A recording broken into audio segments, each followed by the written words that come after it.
Shalom saudara, kita masuk episode 339. Oke, pertanyaan pertama, pria usia 40 tahun belum menikah. Shalom, pertanyaan saya, secara agama dunia maupun kekristenan masturbasi dianggap berdosa walau tidak secara gamblang disebutkan Alkitab. Tetapi kita sebagai manusia biologi yang memproduksi hormon, reproduksi tanpa kita kehendaki atau autoreproduksi di dalam organnya di luar kontrol, ya. Ada dua pandangan dari sisi agama dianggap berdosa dan dari sisi kedokteran apabila tidak disalurkan dapat akibatkan kanker prostat atau peradangan. Pergumulan ini di luar pornografi karena masturbasi tidak selalu terkait pornografi. Pergumulan ini di luar pornografi karena masturbasi tidak selalu terkait dengan pornografi. Yang kita ketahui jelas berdosa. Dan masturbasi disarankan bagi pasangan di mana istri sedang mengandung agar tidak mengganggu janin. Apa kondisi ini pun berdosa. Sebenarnya masturbasi tanpa pornografi dalam kurungnya berdosa atau sebenarnya hanya proses biologis seperti halnya melepas cairan tubuh lainnya. Hal ini dilakukan untuk tidak jatuh dalam dosa zina karena manusia normal memiliki hasrat di mana beranak cucu sebagai sesuatu yang diperintahkan Tuhan apabila dilakukan suami istri yang sah. Maaf atas salah-salah kata dalam pertanyaan saya. Terima kasih. Salam. Sebenarnya Alkitab tidak bicara jelas mengenai masturbasi atau onani itu dosa atau tidak. Kalau kita membaca kisah Onan di dalam perjanjian lama, dosanya Onan itu adalah mestinya dia membuahi istri saudaranya, tetapi dia membuangnya keluar. Dan ini melanggar hukum yang berlaku pada waktu itu. Jadi tidak Onan disalahkan. Lalu timbul kata onani. Kalau masturbasi antara suami istri, di mana istri karena hamil atau karena alasan lain, menurut saya bukan sesuatu yang bisa dianggap salah. Tetapi ini tergantung kedewasaan rohani seseorang. Juga tentang masturbasi tanpa pornografi.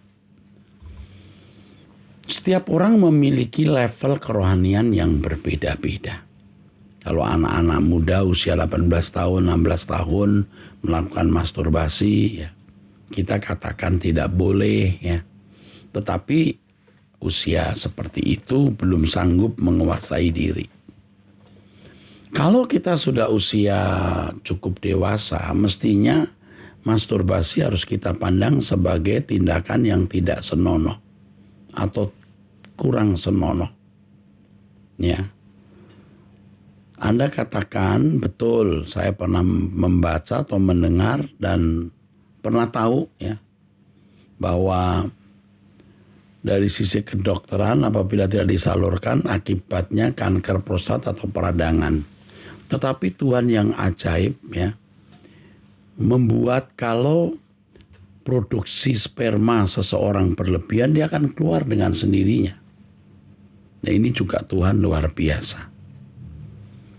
Nah, yang saya mau pertanyakan adalah, apakah mungkin melakukan masturbasi tanpa pornografi? Agak sulit. Dari 10 kali, apakah betul 10-10-nya tanpa fantasi? Bagaimana bisa ereksi tanpa fantasi? Kalau pagi-pagi mengalami ereksi bagi pria-pria, lalu buang air kecil atau pipis, selesai. Tidak ereksi lagi. Tetapi kalau sengaja pada waktu ereksi lalu fantasinya buruk, ya bisa terjadi melakukan masturbasi. Oleh sebab itu harus dibedakan kasus-kasus ini. Yang pertama tadi dengan pasangan hidup. Sulit juga dikatakan salah, tapi juga sulit dikatakan benar. Tergantung kedewasaan rohani. Tapi ini bukan sesuatu yang major. Yang kedua, yang single. Nah, saya tidak tahu umur jasmani, umur biologisnya berapa, umur rohaninya bagaimana. Kalau anak usia 15-14 tahun makan masturbasi ya salah juga, tapi kita bisa memakluminya. Tapi kalau sudah dewasa ya mestinya kita memandang hal ini tidak senonoh ya, atau kurang tepat. Ini tergantung dari naluri kesucian hidup seseorang. Saya juga laki-laki dan tentu juga pernah menggumuli hal ini. Nah, kalau kita takut akan Allah, kita bisa melewatinya. Ya. Saya kira lebih dari ini Roh Kudus akan bicara kepada Anda. Ya, apakah Anda patut melakukan itu atau tidak? Jangan karena alasan supaya tidak pergi ke pelacuran atau melakukan perzinahan, lalu kita melakukan masturbasi. Ingat, jangan evil necessity atau necessary evil. Salah tapi apa boleh buat, ya. Sekali lagi ini tergantung tingkat rohani seseorang, tingkat kedewasaan, tingkat militansi, tingkat kenekatan seseorang untuk hidup tak bercacat, tak bercela di hadapan Tuhan. Jadi ukuran salah atau tidak itu bukan hanya bergantung dari hukum yang tertulis, tetapi bagaimana perasaan Allah waktu kita melakukan hal itu. Oke, pertanyaan kedua. Salam Pak Era, saya kasihi, saya wanita usia 40 tahun. Saya dan suami pengurus melayani di salah satu gereja GSKI. Salah satu jemaat baru di gereja kami ada kepahitan dengan gereja-gereja lamanya, kecewa dengan pendeta-pendeta gerejanya. Jemaat baru ini sudah keliling-keliling gereja, semua mengecewakan. Yang ingin saya tanyakan, bagaimana caranya menyembuhkan hati jemaat baru ini yang kepahitan dengan gereja-gereja, bukan GSKI ya, yang sakit hati kepahitan terhadap gereja-gereja lain, bukan GSKI. Kecewa dengan pendeta-pendeta di gereja, sikap dan perawatan yang benar seperti apa yang harus saya dan suami lakukan terhadap jemaat seperti ini. Oke. Ini seorang pelayan Tuhan ya. Iya betul, saya dan suami mengurus melayani di salah satu gereja GSKI. Kekecewaan seperti itu bisa terjadi terhadap gereja atau pendeta lain. Tetapi harus diketahui, kita tidak berhak ya menghakimi dalam arti menyalahkan dan menghukum. Membedakan roh kita bisa, tetapi kita bukanlah majikan yang berhak untuk berbuat sesuatu untuk orang lain. Dalam hal ini apakah gereja secara komunitas atau individu. Sebaiknya ya, terus dibimbing kepada kedewasaan, lalu jemaat yang kecewa tadi nanti akan bisa menerima orang lain sebagaimana adanya, termasuk menerima kelemahan, kekurangan, bahkan kegagalan orang lain. Kalau jemaat dewasa, dia tidak akan kecewa dengan pendeta-pendeta di gereja. Karena Tuhan tidak mengajari kita harus kecewa terhadap suatu keadaan atau pendeta atau siapapun. Ya. Jemaat seperti ini sebenarnya jemaat yang masih egois, masih akusentris, dan memiliki kecenderungan menghakimi orang, menilai lalu memberikan semacam hukuman dalam segala bentuk. Ya. Meninggalkan gereja itu bisa jadi hukuman juga, tapi juga bisa bukan sebagai hukuman, tapi usaha untuk menjauhkan diri dari lingkungan yang membuat imannya tidak bertumbuh. Jadi kalau dia meninggalkan gereja itu dengan alasan jemaat itu kurang dewasa atau pendetanya buruk, dia tidak bertanya kepada Tuhan, ini bahaya, ini egois namanya. Ini orang-orang begini termasuk orang-orang yang sombong sebenarnya. Tapi maklum karena belum dewasa. Didiklah dia untuk dewasa.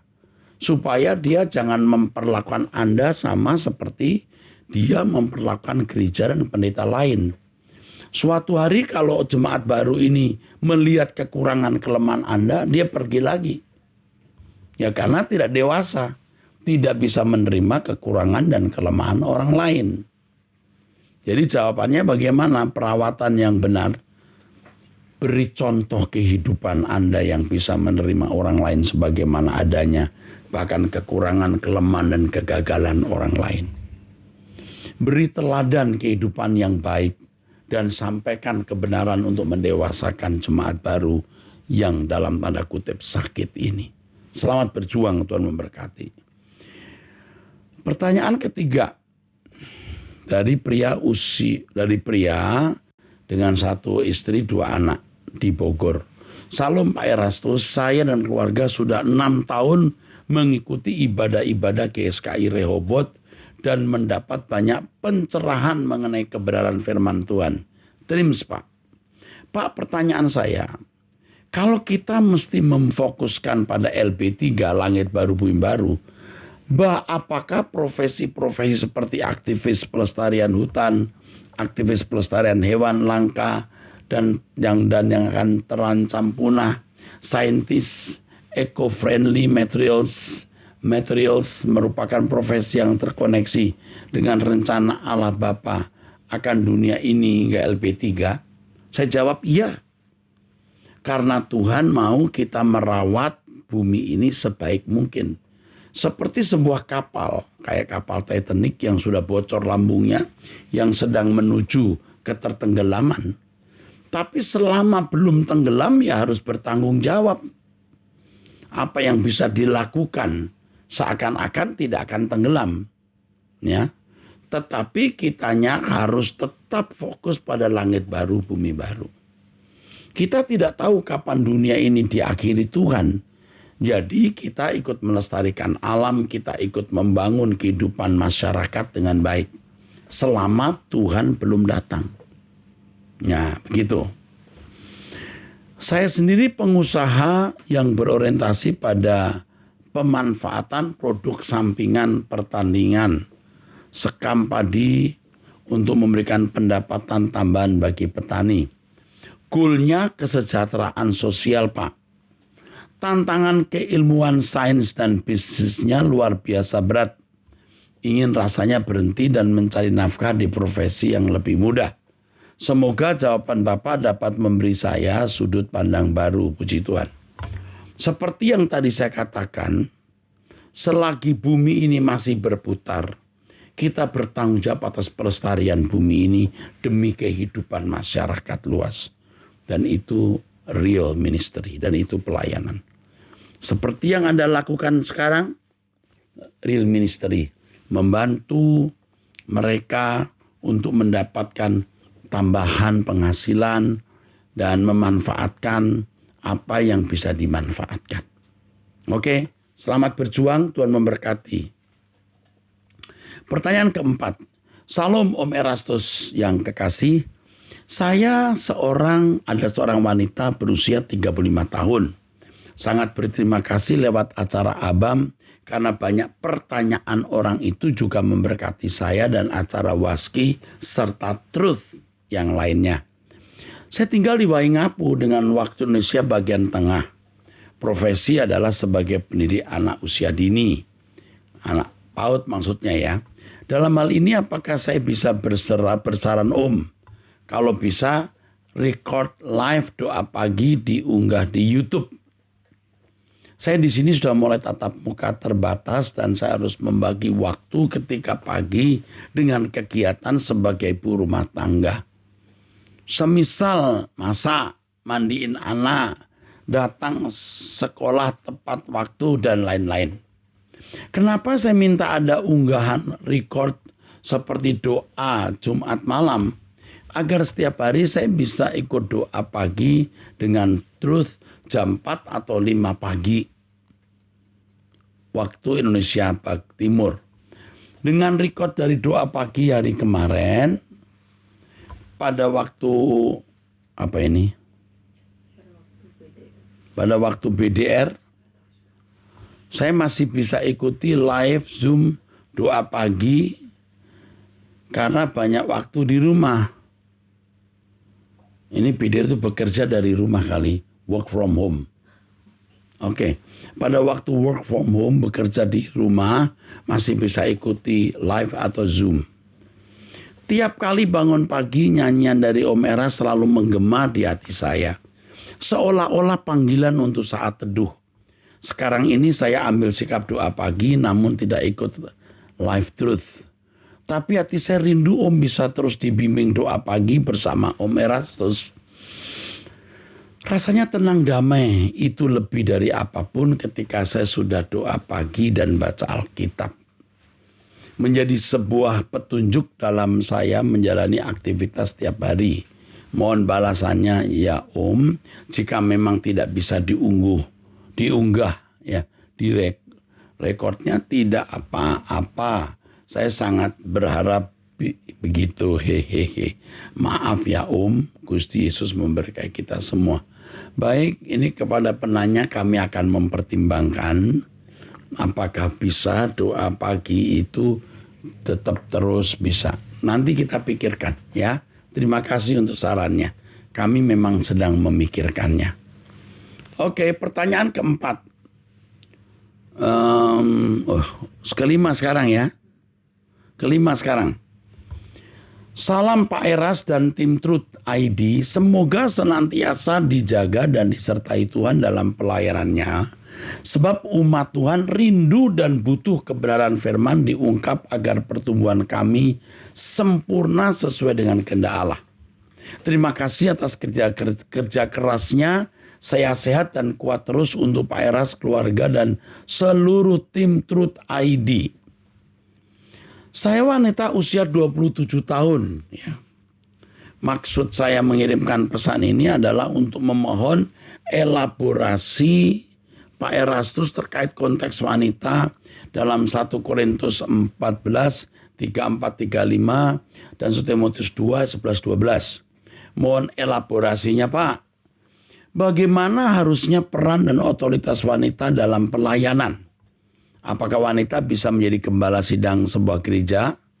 Banyak kejadian saat gembala sidang meninggal sedang jemaat di take over oleh istri.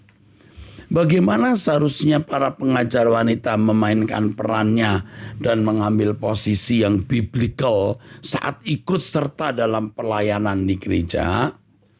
Apa pengajar wanita dapat mengajar untuk ibadah minggu atau hanya untuk sesi pengajaran khusus? Terima kasih sebelumnya. Oke. Yang pertama ini soal bagaimana penempatan wanita pada zaman di Perjanjian Lama. Wanita harus diam, tidak boleh mengajar, ya. Kepalanya harus pakai tudung, ya, tidak boleh tidak pakai tudung, ya. Harus diketahui bahwa itu sangat terkait dengan budaya atau culture pada zamannya. Wanita harus diam karena memang di dalam budaya Yahudi demikian. Tetapi kata tidak boleh mengajar itu ya dalam bahasa aslinya didake. Itu tidak mengajar dalam pola pendidikan zaman tersebut. Ya. Pola pendidikan zaman itu bahwa pemimpin sebuah semacam pesantren, kalau kita di sini, kalau orang Yahudi kan punya kumpulan-kumpulan itu, selalu pria, tidak boleh wanita. Itu terkait dengan pola pendidikan pada zamannya, sistem pendidikan pada zamannya. Wanita tidak bisa menjadi guru atau pengajar. Karena seorang guru itu bukan hanya mengajar, bisa memukul, bisa memberi hukuman. Dan seorang wanita tidak diperkenankan begitu di satu wilayah, satu daerah yang memiliki garis keturunan ayah itu yang penting. Jadi wanita memang tidak memiliki hak-hak yang sejajar dengan pria pada waktu itu.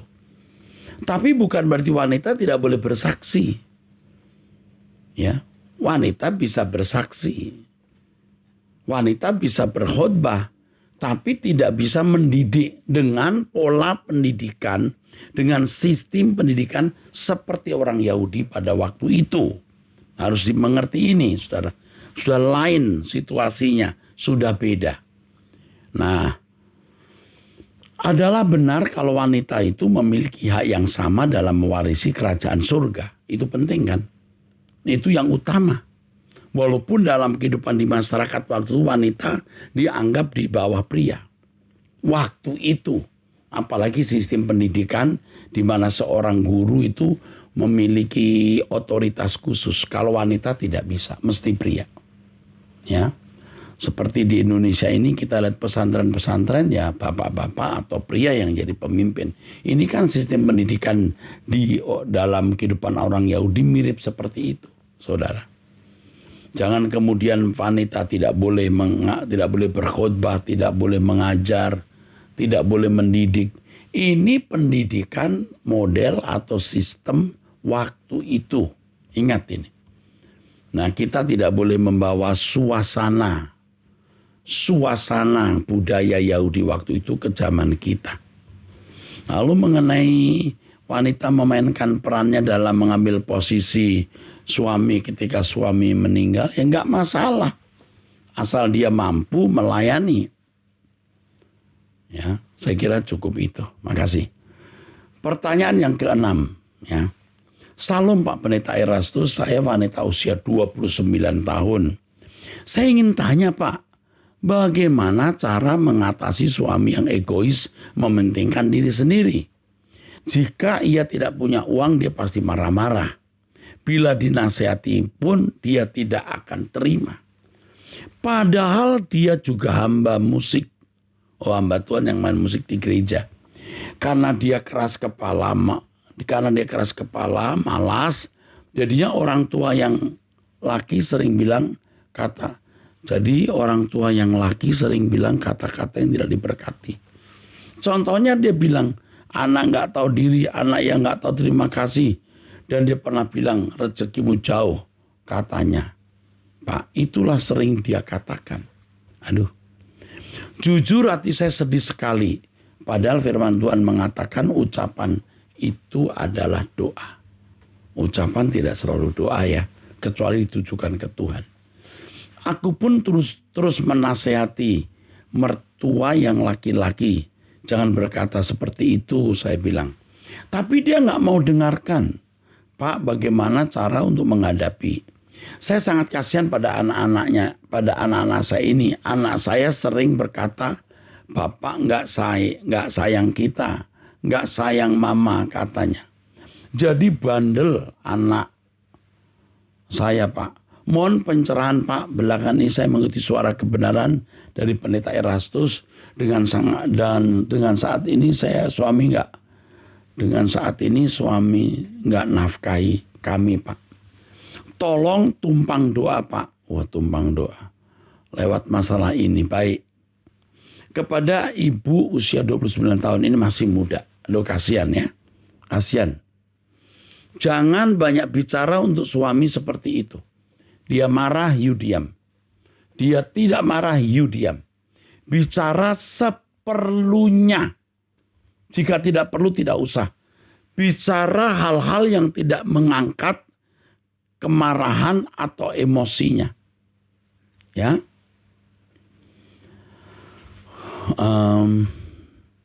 Jadi saudara harus diam menghadapi suami, mertua. Tunjukkan saja kehidupan yang baik. Perilaku yang agung. Dengan cara begitu Anda memberkati mereka dan bisa menyelamatkan mereka. Itu nasihat saja. Nasihat saya. Ikut terus dengarkan khotbah saya. Ikut doa pagi bersama saya. Pasti Anda bertumbuh. Ya, oke. Pertanyaan ke-7.